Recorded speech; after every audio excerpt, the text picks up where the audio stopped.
అసలు దేవుడు ఈ బాధలకు ఎందుకు అనుమతిస్తాడు? ఈయన భక్తుడే కదా, దావీదు గారు భక్తుడే, యోబు గారు భక్తుడే. ఇలా భక్తుల జీవితాల్లో కానీ భక్తిహీనుల జీవితాల్లో కానీ ఈ బాధలు అనేవి, శ్రమలు అనేవి వస్తూ ఉంటాయి. అసలు ఎందుకు వస్తాయి? వీళ్ళకే ఉన్నాయా బాధలు? మనకు కూడా ఉన్నాయా? ప్రతి మనిషికి కూడా ఏదో ఒక బాధ, ఏదో ఒక రోగం, ఏదో ఒక సమస్య, ఏదో ఒక ఇబ్బంది మనిషిని వెంటాడుతూనే ఉంటుంది. ఇప్పుడు ఈ బాధలో నువ్వు ఎలా ఉండాలో నేర్పిస్తుంది ఈ 102వ కీర్తన.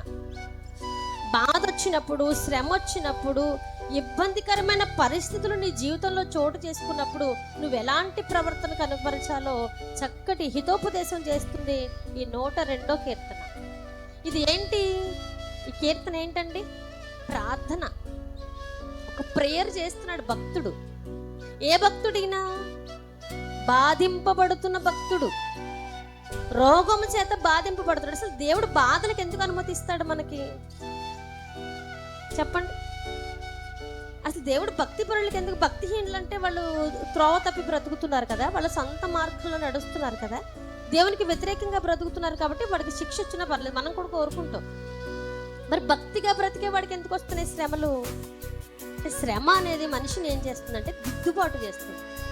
ఫస్ట్ పాయింట్ ఏంటంటే శ్రమ అనేది, బాధ అనేది మనిషిని ఏం చేస్తుంది అంటండి? దిద్దుబాటు చేస్తుంది. రెండవది పవిత్రతలోనికి నడిపిస్తుంది.